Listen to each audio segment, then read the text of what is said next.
Smart কৃষক card চালুর নির্দেশনা প্রধানমন্ত্রীর।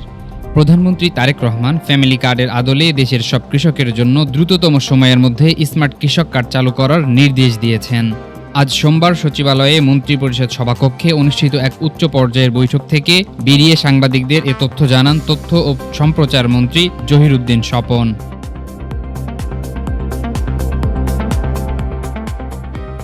প্রধানমন্ত্রী তারেক রহমানের সভাপতিত্বে কৃষক কার্ড চালুর বিষয়ে আন্তঃমন্ত্রণালয় সভাটি অনুষ্ঠিত হয়। বৈঠকে সংশ্লিষ্ট বিভিন্ন মন্ত্রণালয়ের মন্ত্রীরা উপস্থিত ছিলেন।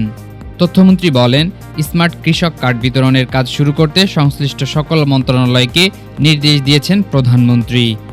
এই কার্ডের মাধ্যমে কৃষকরা সরাসরি সরকারের সেবা পাবেন এবং কৃষি উপকরণ সংগ্রহে মধ্যস্বত্বভোগীদের দৌরাত্ম্য বন্ধ হবে।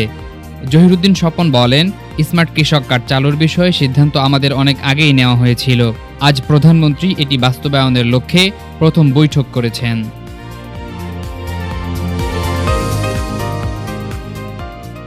আমাদের অঙ্গীকার ছিল ফ্যামিলি কার্ডের পাশাপাশি কৃষক কার্ড দেওয়া। সেই লক্ষ্যেই পাইলট প্রকল্পের মাধ্যমে এর কাজ শুরু হতে যাচ্ছে।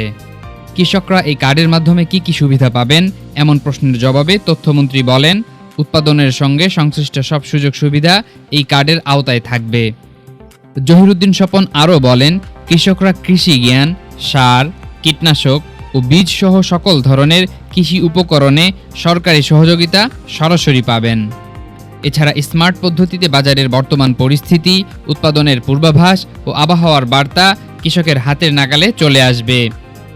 এর ফলে রাষ্ট্র সঠিক পরিকল্পনা গ্রহণ করতে পারবে। কৃষকদের জন্য আধুনিক যন্ত্রপাতি সহজলভ্য করা হবে বলেও জানান মন্ত্রী।